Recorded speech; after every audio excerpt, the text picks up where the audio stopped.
যে একটা প্রবাসী তার জীবন যৌবন সব কিছু এই প্রবাসের মাটিতে দিয়ে যায় শুধুমাত্র সেই প্রবাসীদের ফ্যামিলির জন্য না, সে কিন্তু এই দেশের জন্যও লড়ে। আসসালামু আলাইকুম, শুভ সকাল সবাইকে। আশা করি সবাই ভালো আছেন। গত কয়েকদিন ধরে ফেসবুক খুললেই কিছু আন্দোলন সংগ্রাম চোখে পড়ছে প্রবাসী ভাইদের। অনেকেই দেখলাম হচ্ছে যে রেমিটেন্স শাটডাউন ঘোষণা করছেন, আবার অনেকেই হচ্ছে যে 19 দফার একটা দাবি তুলে ধরছেন। আবার দেখলাম সরকারের পক্ষ থেকেও একটা নিউজ করা হয়েছে, সেটা হচ্ছে যে একটা প্রবাসী দেশে আসার সময় তার ইউজ করা ফোন সহ মোট 3টা ফোন দেশে আনতে পারবে, তবে অবশ্যই বিএমইটি কার্ডধারী হতে হবে এবং একটা প্রবাসী 2 মাসের বেশি দেশে থাকলে অবশ্যই তার ফোন রেজিস্ট্রেশন করতে হবে। তো ভাবলাম এটা নিয়ে হচ্ছে যে আমার জায়গা থেকে একটা ভিডিও তৈরি করি। তো আমার ভিডিওটি যে সমস্ত প্রবাসী ভাইরা দেখবেন, যদি কথাগুলো ভালো লাগে অবশ্যই ভিডিওটি শেয়ার করবেন। তো প্রথম কথা হচ্ছে, যে সমস্ত প্রবাসী ভাইরা এই 19 দফা দাবি নিয়ে আন্দোলন সংগ্রাম করছেন তাদেরকে আমি ব্যক্তিগতভাবে চিনি না, তবে আমি হচ্ছে যেহেতু একজন প্রবাসী সেই জায়গা থেকে আমি হচ্ছে এটাকে সমর্থন করি। আর সমর্থন করার কারণ হচ্ছে এখানে যে 19টা দফা দেওয়া হয়েছে, প্রত্যেকটি দফাতে প্রবাসীদের স্বার্থের কথা এবং প্রবাসীদের কল্যাণের কথা বলা হয়েছে, যার কারণে আমি চাই এই দফাগুলো দ্রুত বাস্তবায়ন হোক। এবং দফাগুলোতে বলা হয়েছে: 1. পাসপোর্ট সরবরাহ, বিদেশগামী যাত্রীদের জন্য স্বল্প সময়ে ও হয়রানিমুক্ত পাসপোর্ট সরবরাহ করতে হবে। 2. নিম্ন সুদে ঋণ, ভিসার কপি দিয়ে জামানত ছাড়া স্বল্প সুদে 3 কার্যদিবসের মধ্যে ন্যূনতম 3 লাখ টাকা ঋণ দিতে হবে। 3. দালাল মুক্ত মেডিকেল সার্ভিস, বিদেশগামী যাত্রীদের মেডিকেল পরীক্ষায় দালাল মুক্ত ও সঠিক রিপোর্টের নিশ্চয়তা প্রদান করতে হবে। 4. বিমানবন্দরের সম্মান, যাত্রীদের সম্মান এবং মূল্যায়ন নিশ্চিত করে বিদেশে আসা যাওয়া প্রক্রিয়া সহজ করতে হবে এবং সকল ধরনের হয়রানি বন্ধ করতে হবে। 5. বাংলাদেশি মিশন সেবা, বিদেশি বাংলাদেশি মিশনগুলোতে প্রবাসীদের সম্মানজনক ও দ্রুত সেবা প্রদান করতে হবে। 6. বেতন ও সুযোগ সুবিধা পর্যবেক্ষণ, প্রবাসী কর্মীদের কোম্পানিতে বেতন, আবাসন এবং অন্যান্য সুবিধা পাচ্ছে কিনা তা বাংলাদেশি মিশনগুলোকে নিয়মিত পর্যবেক্ষণ করতে হবে। 7. ভিসা যাচাই, বাংলাদেশে কর্মী নেওয়ার জন্য ভিসা প্রেরণের পূর্বে সংশ্লিষ্ট কোম্পানির যাচাই বাছাই করতে হবে। 8. ব্যয় নিয়ন্ত্রণ, সরকার কর্তৃক নির্ধারিত খরচের মধ্যে কর্মীদের বিদেশ যাওয়ার সকল ব্যবস্থা গ্রহণ করতে হবে। 9. টিকিট মূল্য নিয়ন্ত্রণ, সকল এয়ারলাইন্সের টিকিট মূল্য গন্তব্য স্থান অনুযায়ী নির্ধারণ করতে হবে। 10. বিশেষায়িত হাসপাতাল এবং বিশ্ববিদ্যালয় নির্মাণ, প্রবাসীদের জন্য সকল বিভাগীয় শহরে একটি করে বিশেষায়িত হাসপাতাল এবং বিশ্ববিদ্যালয় নির্মাণ করতে হবে। 11. সম্পদ নিরাপত্তা, প্রবাসীদের পরিবারের সম্পদ ও জানমালের শতভাগ নিরাপত্তা নিশ্চিত করতে হবে। 12. দক্ষ কর্মী পাঠানো, বিদেশে কর্মী পাঠানোর পূর্বে তাদেরকে কোনো কাজের উপর প্রশিক্ষণ দিয়ে দক্ষ কর্মী পাঠাতে হবে। 13. জাতীয় পরিচয়পত্র সরবরাহ, সকল প্রবাসীদেরকে তাদের কর্মরত দেশে জাতীয় পরিচয়পত্র সরবরাহ করতে হবে। 14. পেনশন সুবিধা, যারা 10 বছরের বেশি প্রবাসে কর্মরত রয়েছেন তাদেরকে পেনশনের আওতায় আনতে হবে। 15. অসুস্থ কর্মী ও মরাদেহ খরচ, অসুস্থ কর্মী ও প্রবাসীদের মরাদেহ দেশে পাঠানোর ক্ষেত্রে সকল খরচ নিয়োগকর্তাকে প্রদান করতে বাধ্য করতে হবে, অন্যথায় বাংলাদেশ সরকারকে নিজ খরচে এই কার্য সম্পাদন করতে হবে। 16. গণশুনানি আয়োজন, প্রবাসী কর্মীদের নিয়ে বাংলাদেশি মিশনগুলো প্রতি মাসে 3 মাস পর পর গণশুনানির আয়োজন করতে হবে। 17.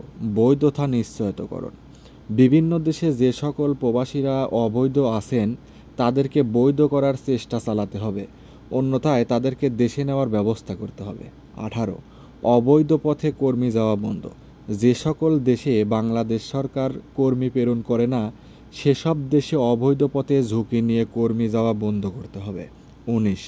মতবিনিময়, অভিবাসন খাতে কর্মরত সাংবাদিকদের সঙ্গে প্রতি মাসে অন্তত একবার প্রবাসী কল্যাণ মন্ত্রী বা সচিবের মতবিনিময় করতে হবে। আর দ্বিতীয়ত হচ্ছে, অনেক প্রবাসী ভাইরাই আবার দেখলাম রেমিটেন্স শাটডাউন ঘোষণা করছেন। রেমিটেন্স শাটডাউনটা আসলে কারা করছে আমি আসলে জানি না। যারা হচ্ছে যে 19 দফার দাবি তুলে ধরছে, আমার মনে হয় যে তারা রেমিটেন্স শাটডাউনের ঘোষণা দেয় নাই। তবে এই রেমিটেন্স শাটডাউন ঘোষণা কারা করছে সেটা আমি ব্যক্তিগতভাবে জানি না।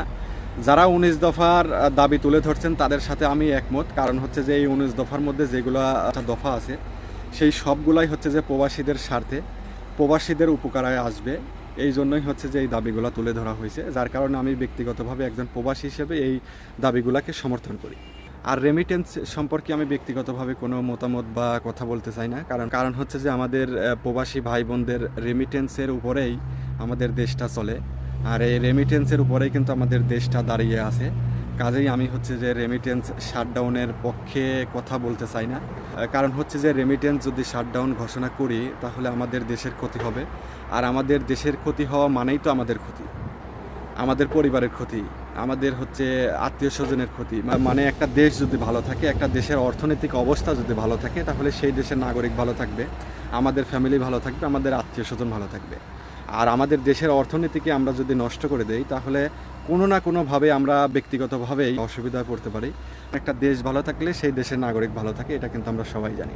তৃতীয়ত, সরকারের পক্ষ থেকে একটা আইন করা হয়েছে বা একটা নিউজে দেখলাম এমন যে একটা প্রবাসী তার ইউজ করা ফোন এবং হচ্ছে যে নতুন মোট 3টা ফোন দেশে আনতে পারবে বৈধভাবে, তবে অবশ্যই বিএমইটি কার্ডধারী হতে হবে। আর হচ্ছে যে একটা প্রবাসী 2 মাস অর্থাৎ 60 দিনের বেশি দেশে আসলে সেই ফোন অবশ্যই রেজিস্ট্রেশন করতে হবে। এখন আমার কথা হচ্ছে, একটা প্রবাসী 3 বছর 4 বছর 5 বছর প্রবাসী থেকে দেশে যাওয়ার সময় বাবা মা ভাই বোন বা আত্মীয় স্বজনের জন্য 3-4টা ফোন দেশে নিয়ে যাবে, এটাই স্বাভাবিক। এইটার জন্য আবার সরকারকে ট্যাক্স দিতে হবে, এটা আমার কাছে মানে কেমন যেন মনে হয়। আমার মনে হয় যে আর একটু বাড়ায় দেওয়া উচিত। কারণ হচ্ছে যে একটা প্রবাসী তার জীবন যৌবন সব কিছু এই প্রবাসের মাটিতে দিয়ে যায়, শুধুমাত্র সেই প্রবাসীদের ফ্যামিলির জন্য না, সে কিন্তু এই দেশের জন্যও লড়ে। কাজেই আমার মনে হয় যে সরকারকে এই নিয়মটা আরেকটু ভেবে দেখা উচিত। আর হচ্ছে যে একটা প্রবাসী 2 মাসের বেশি দেশে থাকলে অবশ্যই ফোন রেজিস্ট্রেশন করতে হবে।